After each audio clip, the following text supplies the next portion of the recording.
오늘은 은혜의 원리로 나를 재조정하라, 은혜의 원리로 나를 재조정하라는 제목을 가지고 하나님 말씀 선포하겠습니다. 여러분, 그리스도 안에서 언제나 형통하고 축복받는 사람들의 특징이 뭔지 아십니까? 율법으로 살지 않고 은혜로 산다는 겁니다. 자, 그러면 율법으로 산다라는 건 뭐고 은혜로 산다라는 건 뭡니까?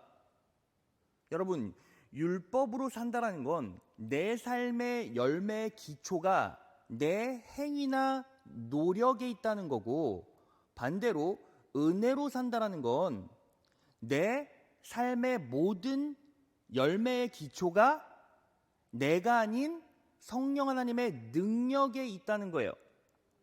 여러분, 은혜가 뭡니까? 은혜란 하나님이 하십니다. 하나님이 나 대신 일하십니다. 이게 은혜 아닙니까? 자, 그래서 은혜로 사는 사람의 특징이 뭐예요? 모든 삶의 열매의 기초가 내가 아닌 성령의 능력에 있다는 거예요. 자, 그래서 로마서 11장 6절을 보면 이렇게 나와 있어요. 만일 은혜로 된 것이면 행위로 말미암지 않음이니 그렇지 않으면 은혜가 은혜되지 못하느니라. 은혜로 된 것이면 행위로 말미암지 않는데요. 그러니까 삶의 모든 열매의 기초가 나의 행위에 있지 않다는 거죠. 그럼 무엇에 있습니까? 에베소서 3장 16절 현대 성경으로 보면 이렇게 나와 있어요. 은혜가 풍성하신 영광의 아버지께서 성령님을 통해 여러분의 속사람을 능력으로 강하게 하시고라고 나와 있어요. 영광의 아버지께서 풍성하신 은혜를 누구를 통해 주십니까? 성령님을 통해 우리에게 주셔서 우리를 강하게 하신다는 거죠.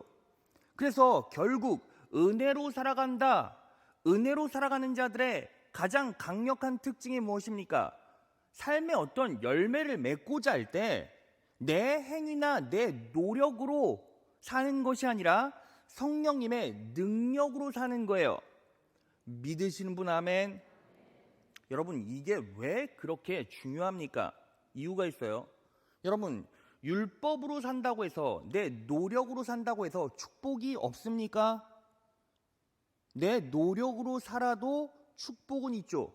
왜 그렇죠? 여러분, 세상에 흐르고 있는 변하지 않는 질서, 진리가 하나 있죠. 그게 무엇입니까? 뿌린 대로 거둔다는 거예요. 그러니까 뿌리는 대로, 우리가 노력한 대로 우리는 열매를 맺을 수도 있습니다. 하지만 문제가 뭐예요? 우리가 좋은 것만 뿌립니까?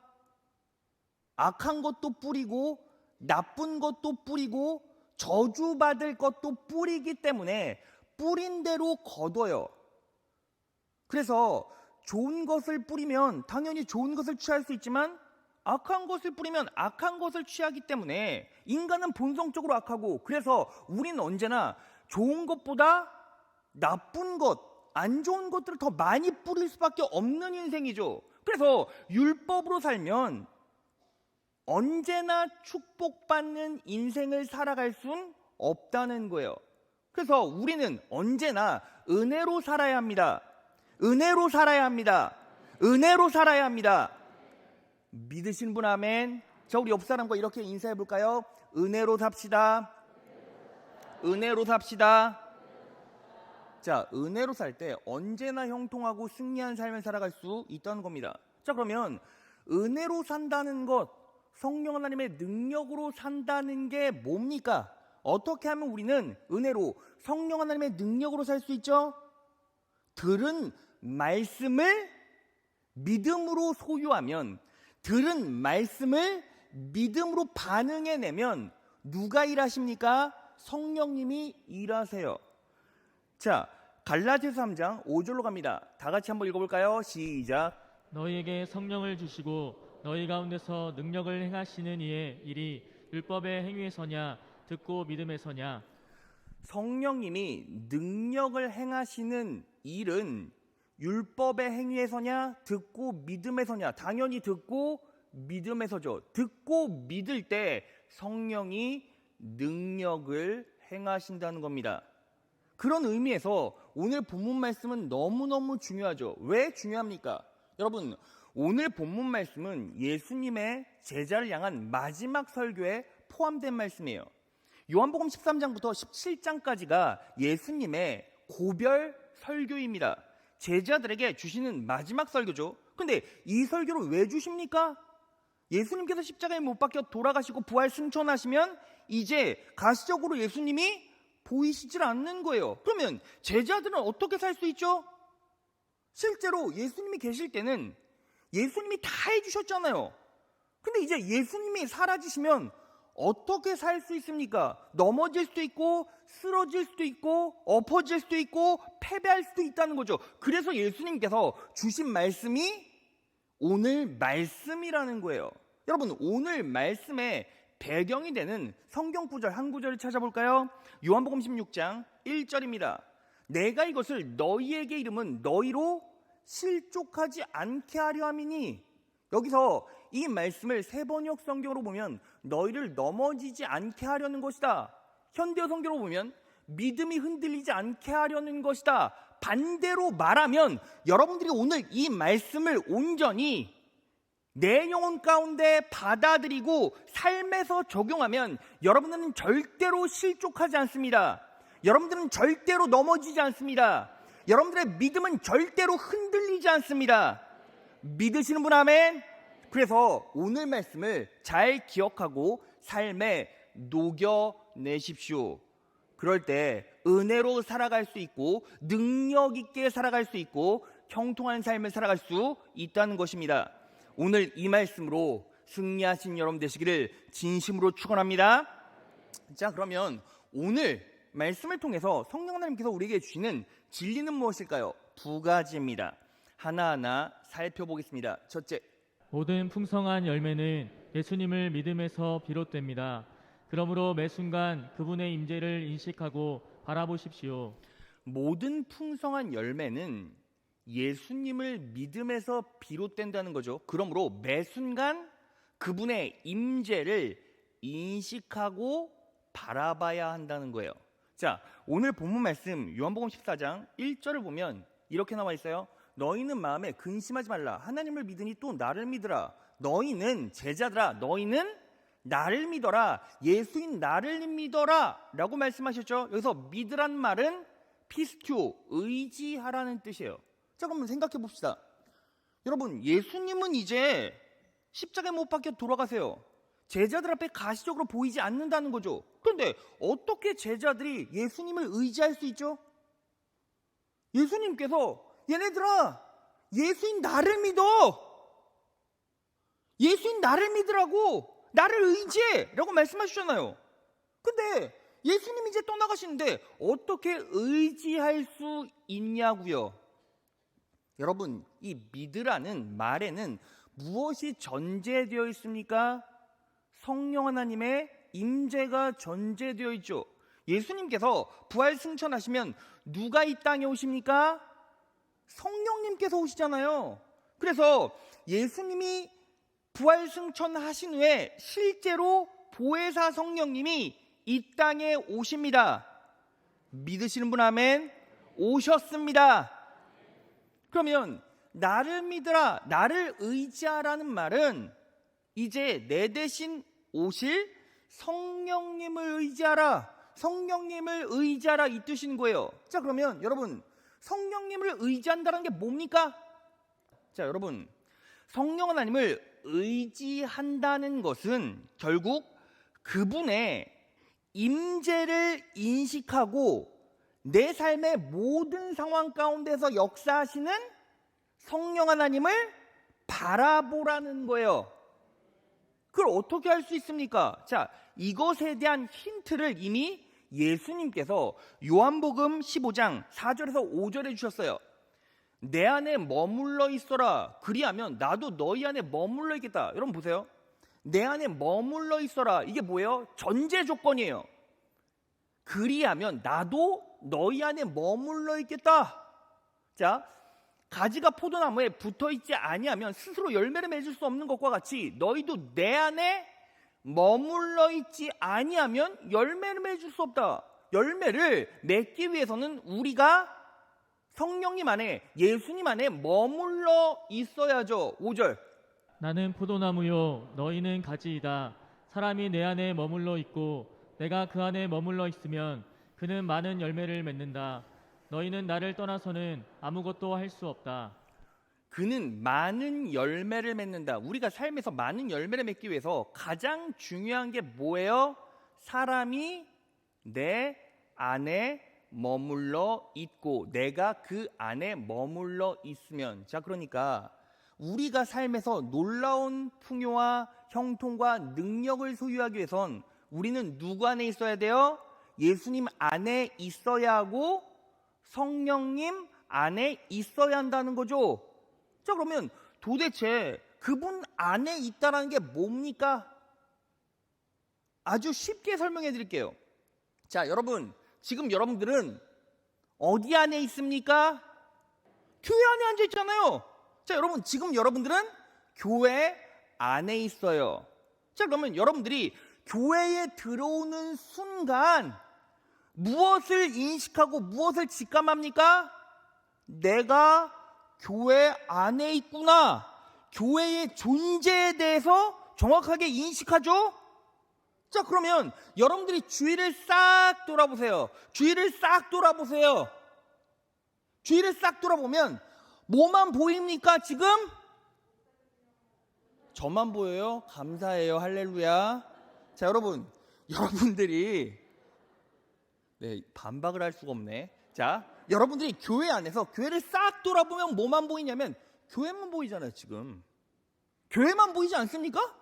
여러분들이 교회 안에 들어오는 순간 교회의 존재를 인식하면서 싹 둘러보면 교회만 보이죠. 그러니까 교회 안에 있다는 건 정확하게 교회의 존재를 인식하고 딱 돌아봤을 때 뭐만 보이는 거예요? 교회만 보이는 거예요. 자, 그러면 예수 안에 성령 안에 있다는 건 무슨 뜻입니까? 내가 지금 성령 안에 있구나. 성령 하나님의 존재를 정확하게 인식하고 삶의 모든 상황 가운데서 누구를 바라보고 있다? 성령님을 바라보고 있다는 뜻이에요. 성령 하나님의 일하심을 바라보고 있다는 뜻입니다. 믿으시는 분 아멘. 다윗은 이스라엘 중에 전무후무하게 성공하고 형통한 왕이죠. 근데 다윗은 언제나 어떤 상황 가운데서도 하나님의 임재를 인식하고 그분의 능력을 바라봤어요. 그걸 어떻게 할 수 있죠? 자, 시편으로 갑니다. 시편 139편 7절에서 10절이에요. 내가 주님의 영을 피해서 어디로 가며 주님의 얼굴을 피해서 어디로 도망치겠습니까? 8절. 내가 하늘로 올라가더라도 주님께서는 거기에 계시고 수로에다 자리를 펴더라도 주님은 거기에도 계십니다. 9절. 내가 동력 저 너머로 날아가거나 바다 끝 서쪽에 가서 거기에 머무를지라도 10절. 거기에서도 주님의 손이 나를 인도하여 주시고 주님의 오른손이 나를 힘있게 붙들어 주십니다. 다윗은 내가 천국에 있던지 지옥에 있던지 하나님께서 거기에 계신다는 사실을 나도 알고 있고 그분의 능력이 내 인생 가운데 임해서 나를 도와주실 것입니다. 이걸 정확하게 믿음으로 소유하고 있었어요. 그분을 온전히 바라봤다는 거죠. 그래서 다윗은 그 인생에서 놀라운 축복과 은혜를 누릴 수 있었고 전무후무한 형통과 승리를 삶에서 가져올 수 있었다는 거죠. 여러분, 그래서 우리는 항상 무엇을 인식해야 합니까? 말씀을 듣고 믿을 때 가장 기초되는 첫 번째가 뭐예요? 성령 하나님께서 내 안에 계시고 나는 그분 안에 있다. 그분 안에 있다라는 건 그분이 나와 함께 지금도 임재해 계시고 어떤 상황에서도 그분이 나를 위해 일하신다라는 걸 바라보라는 거죠. 그럴 때 초월적인 은혜를 힘입어 살아갈 수가 있다는 겁니다. 여러분, 제가 김명희 권사님 이제 암 걸리셔서 말년에 병문안을 갔다고 했습니다. 근데 병문안을 갔을 때 김명희 권사님이 직면된 죽음 때문에 너무 불안해하고 무서워하고 계셨어요. 그리고 제가 다시 재방문했을 때 권사님은 평안하시고 그리고 기뻐하시고 감사하고 계셨죠. 김명희 권사님이 무균실에 계셨어요. 무균실엔 들어갈 수가 없어요.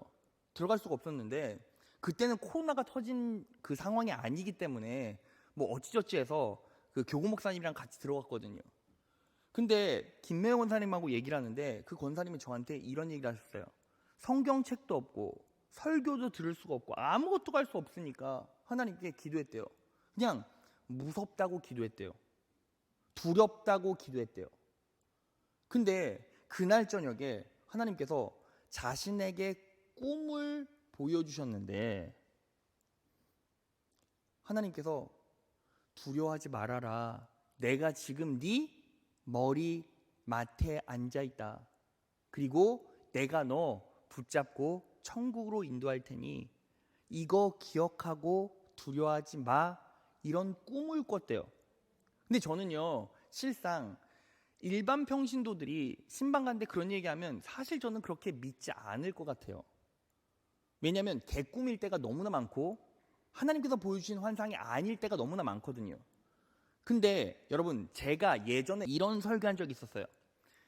하나님께서 실제로 기적을 보여주시는 일이 다반사인 경우가 선교지에 있다. 왜? 선교지는 말씀 텍스트를 제대로 공급받을 수가 없고 설교를 통해 말씀의 진리를 들을 수가 없다. 그래서 하나님께서는 직접 말씀해 주시기도 하고 꿈이나 환상으로 보여주실 때가 있다. 제가 이런 설교를 한 적이 있어요. 근데 김명희 권사님 같은 경우는 말씀을 들을 수가 없죠. 중환자실 무균실에 있으니까 이제 죽는 날만 기다리고 있으니까 말씀을 들을 수도 성경책을 읽을 수도 없잖아요. 근데 예수님은 믿어왔고 헌신했고 직면된 죽음에 맞닥뜨려 있을 때 본인이 할 수 있는 거라고는 뭐밖에 없어요? 기도밖에 없는 거예요. 그럼 기도하면 하나님께서 어쨌든 무언가를 생각나게 해주시거나 보여주셔야 맞죠. 그래서 저는 꿈을 꾸게 해주셨다라고 믿어요. 근데 여러분 제가 그게 맞다라고 확신하고 있는 이유가 뭐냐면 그렇게 하나님께서 보여주신 꿈 때문에 평안해졌어요. 그리고 본인이 이제 안 돼요. 내 머리맡에 우리 예수님께서 나를 바라보고 계신 것. 여러분 그래서 김명희 원사님이 담대하게 죽음을 맞이할 수 있었던 거죠. 여러분 혹시 몇 년 전에 코로나 터지기 전에 몇 년 전에 김은영 집사님이라는 분이 계셨어요. 암으로 돌아가셨는데 삼교군가 그랬을 거예요. 집사님이 산부 예배 딱 끝나고 나서 내려오셨는데 갑자기 인사를 하는데 털썩 제 앞에 주저앉아서 무릎 꿇고 기도를 받겠대요. 그래서 집사님 왜요? 했더니 제가 예배 시간에 강대상에 빛이 쬐지는데 천국문이 열리는 환상을 봤대요. 근데 제가요 그걸 믿어야 될지 말아야 될지는 모르겠으나 중요한 건 뭐예요? 그분이 그냥 예배 끝나고 이제 인사하는데 털썩 무릎을 꿇고 안수기도를 해달라니까 제가 안수기도를 해주시고 집사님 왜 그러세요? 근데 그때 그분이 시한부 인생이었고 암이었다는 걸 깨달았어요. 근데 그분도 엄청나게 두려워했고 무서워하셨는데 딱 그렇게 하나님께 기도하고 하나님께서 주신 환상 어떤 모습을 보고 나서 그분은 평안하게 가셨고 그리고 말년에 부활절 계란도 헌물해 주셨어요. 말년에. 여러분 임박한 죽음 앞에서 성도들에게 헌물할 수 있는 여유가 있을 수가 있습니까? 내가 지금 죽음이 두려운데 그럴 수 있습니까? 근데 왜 그럴 수 있죠? 무언가 경험한 거잖아요. 여러분 그분도 그때 깨달았대요. 진짜 천국이 있고 나는 죽으면 천국 가는구나. 여러분 환상 꿈 아니라도 좋아요. 여러분들이 진짜 천국이 있다는 걸 믿고 성령 하나님께서 내 곁에 임재해 계시다는 걸 인식하고 그분의 역사를 삶 가운데서 바라볼 수 있다면 우리는 어떤 상황에서도 두려워할 필요가 없어요. 여러분들이 기가 막힌 환경에서 수술받을 때 집도하고 있는 의사 옆에 예수님께서 여러분들을 바라보시며 걱정하지 마. 이 칼은 의사가 쥐고 있지만 내가 직접 집도해 주겠다 라는 그 사실만 온전히 믿고 있다면, 내가 사업을 하고 너무나 힘든데 걱정하지 마. 내가 네 옆에서 네 책임져 줄 거야 라는 걸 온전히 인식하고 인지하고 있다면 그 사실을, 그 성령 하나님의 임재와 그분의 역사를 믿음으로 바라보고 인식할 수만 있다면 우리는 삶에서 어떤 고난이 온다 할지라도 이겨낼 수 있다는 겁니다. 믿으시는 분 아멘. 예수님을 믿으십시오. 성령님을 믿으십시오. 그분을 의지하십시오. 그분의 존재를 인식하십시오. 그분께서 여러분들을 위해서 일하시는 그 놀라우신 축복을 바라보십시오. 그럴 때 우리는 매일매일 건강하게 기쁘게 감사하며 살아갈 수 있을 것입니다. 그 은혜로 살아가신 여러분 되시길 진심으로 축원합니다. 자, 둘째, 나의 첫 반응이 결국 열매를 만듭니다. 근심하지 않기로 선택하십시오. 둘째, 나의 첫 반응이 결국 열매를 만든다는 거죠. 근심하지 않기로 선택하라는 거예요. 자, 오늘 본문 말씀 1절을 다시 보겠습니다. 너희는 마음에 근심하지 말라. 근심하지 말래요. 예수님께서 명령하셨어요. 근데 여러분 이상하지 않습니까? 예수님이 떠나가시잖아요. 예수님이 이제 가시적으로 보이시지 않잖아요. 그런데 어떻게 근심하지 않을 수가 있습니까? 근심이 없다가도 생기겠네. 여러분, 그러면 이 말씀 안에는 어떤 진리가 흐르고 있습니까? 첫 반응이 중요하다라는 원리를 머금고 있어요. 여러분, 이 부분에 대해서는 너무나 놀랍고 강력한 원리이자 진리예요. 성경에만 나와 있는, 이게 왜 그런 원리를 머금고 있는지 제가 설명해 볼게요. 여러분, 먼저 말씀을 펴놓고 얘기해 봅시다. 누가복음 6장 43절이에요. 못된 열매 맺는 좋은 나무가 없고 좋은 열매 맺는 못된 나무가 없느니라 라고 나와 있어요. 그러니까 바꿔 말하면 좋은 나무에서 좋은 열매를 맺는다는 거죠. 근데 여러분, 좋은 나무는 또 어디에서 생깁니까? 좋은 씨앗에서 생기겠죠. 좋은 씨앗. 자, 그러면 씨앗은 뭔데요? 씨앗은 땅을 향한 생명의 첫 반응. 땅을 향한 생명의 첫 반응이 씨앗이죠. 그러니까 땅을 향한 생명의 첫 반응이 좋으면, 좋은 씨면 좋은 나무가 되고 좋은 열매를 맺는다는 거예요. 그러니까 바꿔 말하면 어떤 상황에서도 우리는 땅을 향한, 세상을 향한 좋은 첫 반응을 할 때 우리는 어떤 열매를 맺는다? 좋은 열매를 맺는다는 거예요. 자, 그래서 데살로니가전서 5장 15절을 보면 이렇게 나와 있어요. 삼가 누가 누구에게든지 악으로 악을 갚지 말게 하고, 이게 무슨 뜻입니까? 악으로 악을 갚지 말게 하고, 여러분들의 인생 가운데 악한 상황이 온다 할지라도 그 악한 상황을 악한 상황으로 대갚지 말고 항상 선을 따르라, 선으로 반응하라, 이 뜻인 거죠.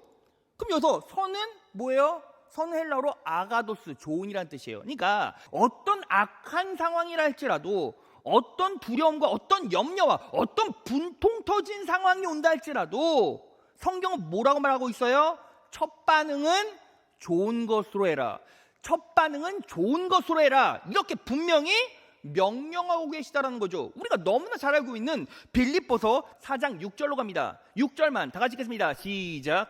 아무것도 염려하지 말고 오직 모든 일에 기도와 간구로 너희 구할 것을 감사함으로 하나님께 아뢰라. 자, 아무것도 염려하지 말래요. 이 말은 무슨 뜻입니까? 지금 염려되는 상황이 온 거죠? 염려되는 상황이 왔을 때 아무것도 염려하지 말고 오직 모든 일에 기도와 간구로 너희 구할 것을 무엇으로 하나님께 아뢰라? 감사함으로 아뢰라. 염려가 되는 상황 가운데서도 첫 반응이 뭐예요? 감사함으로 하나님께 아뢰라. 감사함으로 반응하라는 거예요. 그럴 때 7절, 그리하면 모든 지각에 뛰어난 하나님의 평강이 그리스도 예수 안에서 너희 마음과 생각을 지키시리라. 하나님께서 지켜주신다는 거죠. 자, 그러니까 모든 악한 상황에서 첫 반응이 아가도스 좋은 것이면 하나님께서 일하시고 책임져 주신다는 겁니다. 믿으시는 분 아멘? 자, 그런데 어떻게 염려되는 상황, 어떻게 분통 터진 상황에서 좋은 것으로 반응할 수가 있죠? 어떻게 그렇게 할 수가 있죠? 여러분, 그렇게 할 수가 있어요. 자, 어떻게 하는 겁니까? 그냥 악한 상황에서 나는 아무것도 생각하지 말고 좋은 것을 선택하면 돼요. 여러분, 이 원리가 어디에서 나왔습니까? 오늘 본문에서 나왔어요. 오늘 본문 말씀 요한복음 14장 1절을 보면 너희는 마음에 근심하지 말라라고 나와 있죠. 이 부분을 영어 성경에 보면 너희 마음이 걱정하게 놔두지 말라, 너희 마음이 걱정하게 놔두지 말라라고 나와 있어요. 자, 그러면 이 말은 무슨 뜻입니까? 걱정하게 놔두지 말라. 걱정에 대한 결정권이 누구에게 있다는 거예요? 나에게 있다는 거죠. 그러니까 우린 뭐 하면 돼요? 걱정하지 않겠습니다. 염려된 상황에서 염려하지 않겠습니다 라고 선택하는 거예요. 믿으시는 분 아멘? 여러분, 왜 그렇게 할 수 있는지에 대한 원리를 설명해 드릴게요. 여러분, 예수님께서 십자가에 못 박혀 돌아가셨습니다. 우리를 위해서 돌아가셨습니다. 믿으시는 분 아멘? 자, 그러면 그 십자가의 은혜가 우리에게 주는 것이 뭐예요? 십자가의 은혜가 우리에게 임했을 때 우리에게 주는 축복이 뭐죠? 두 가지죠. 첫 번째는 내적인 축복, 두 번째는 외적인 축복. 자, 찾아볼까요? 이사야 53장 4절에서 5절. 그는 사람들에게 멸시와 천대를 받고 슬픔과 고통을 당하는 사람이 되었으니 사람들이 그를 외면하고 우리도 그를 귀하게 여기지 않았다. 4절. 그는 우리의 질병을 지고 우리를 대신하여 슬픔을 당하였으나 우리는 그가 하나님의 형벌을 받아 고난을 당하는 것으로 생각했다. 예수님께서 질병을 지시고 우리의 슬픔을 감당하셨죠. 5절. 그가 우리의 죄 때문에 찔림을 당하고 상처를 입었으니 그가 징계를 받음으로 우리가 평화를 누리게 되었고 그가 채찍에 맞음으로 우리가 고침을 받았다. 예수님께서 십자가에 못 박혀 돌아가심으로 내적인 축복, 언제나 평화를 누리게 되었고 그분이 채찍에 맞음으로 우리가 고침을 받았다. 여기서 고침은 육체적인 고침, 힐링, 그러니까 질병의 치유, 회복을 말해요. 그러니까 예수님께서 십자가에 못 박혀 돌아가심으로 우리 인생 가운데 이미 주어진 은혜, 축복이 뭐예요? 영적인 축복, 육적인 축복이에요. 자, 바울이 뭐라고 말했습니까? 에베소서 1장 3절. 찬송을 이로다 하나님 곧 우리 주 예수 그리스도의 아버지께서 그리스도 안에서 하늘에 속한 모든 신령한 복으로, 모든 신령한 복이 무엇입니까? 성령 하나님께서 역사하실 때 주어지는 복, 성령 하나님께서 역사하실 때 주어지는 복이 뭐예요? 신령한 복이에요.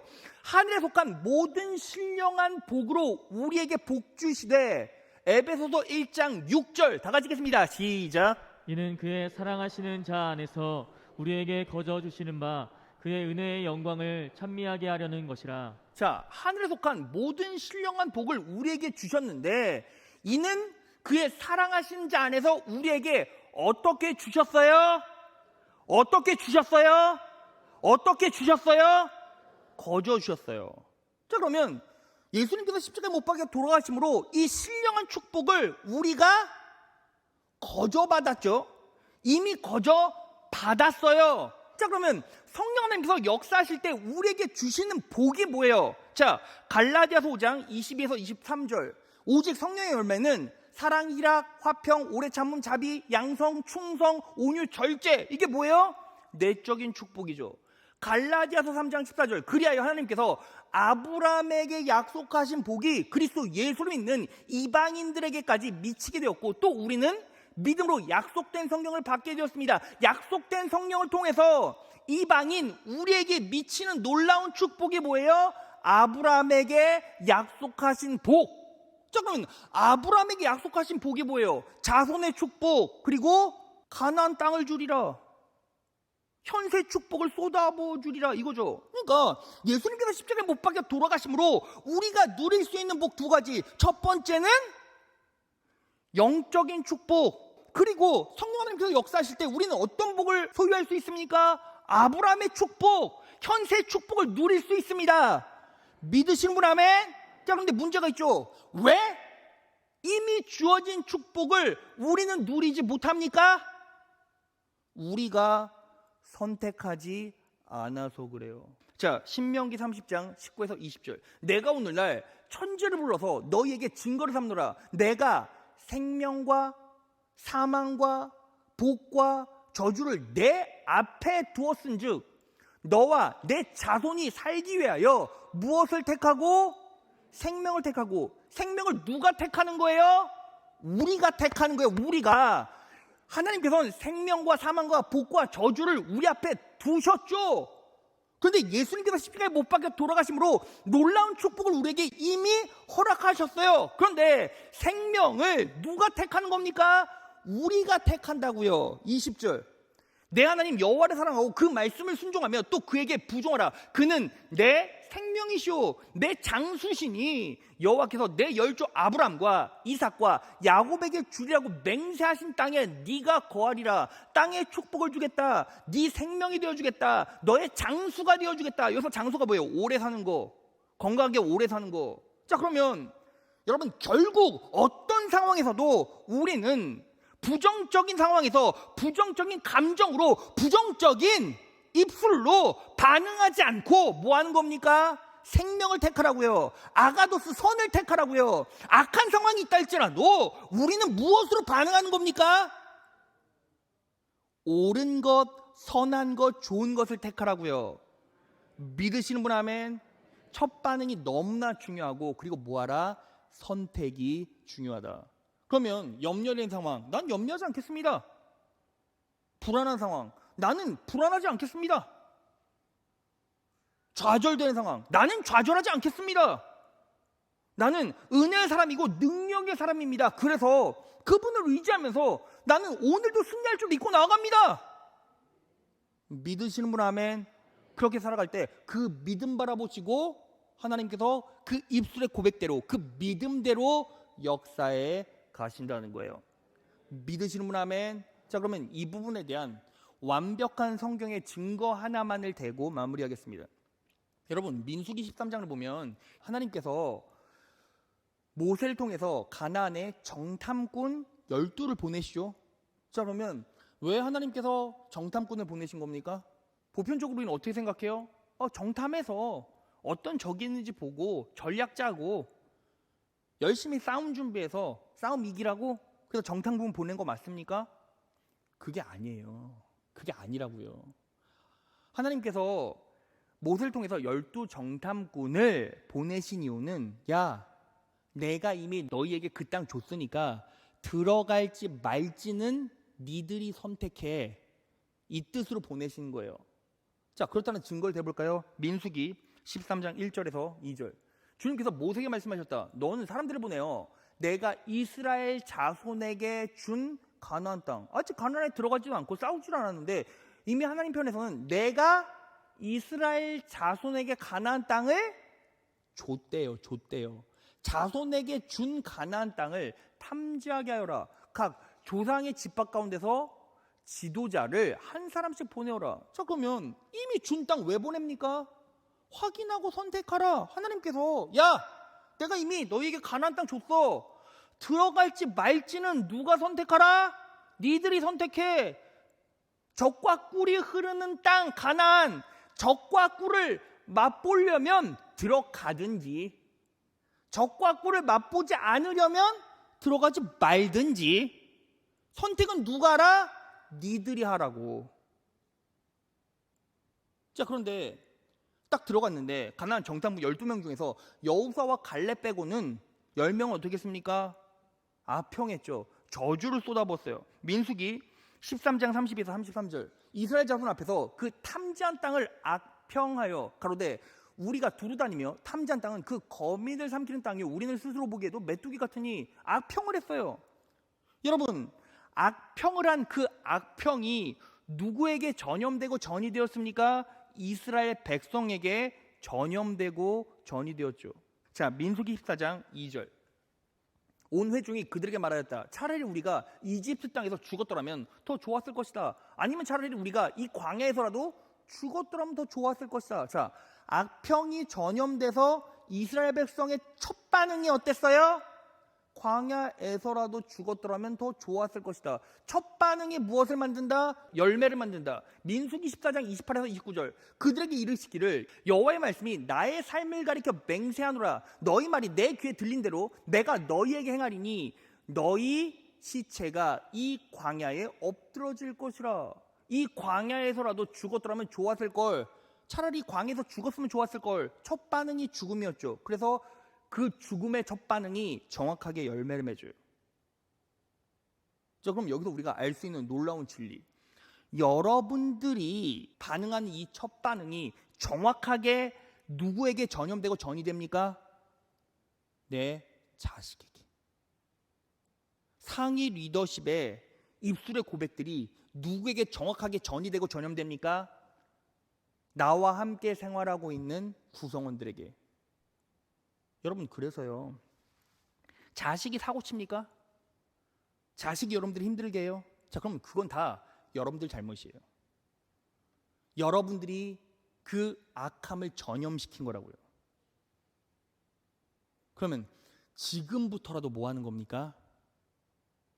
악을 악으로 반응하지 말고 악을 선으로 반응해야죠. 언제까지? 내가 악평을 쏟아부어 놓은 그 기간보다 훨씬 더 많이. 말씀 정리해 보겠습니다. 여러분, 결국 인간은 자신의 노력과 행위로는 승리할 수가 없어요. 왜요? 우리의 삶에는 뿌린 대로 거둔다는 만고불변의 진리가 흐르지만 우리는 좋은 것보다 나쁜 것을 더 많이 뿌리니까. 그러니까 우리는 무엇으로 살아야 합니까? 은혜로 살아야죠. 은혜로 살아야 합니다.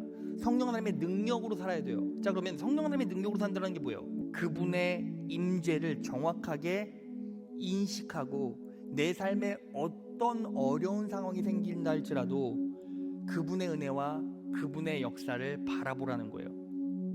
여러분, 그리스도인의 인생 가운데 영원한 패배는 없어요.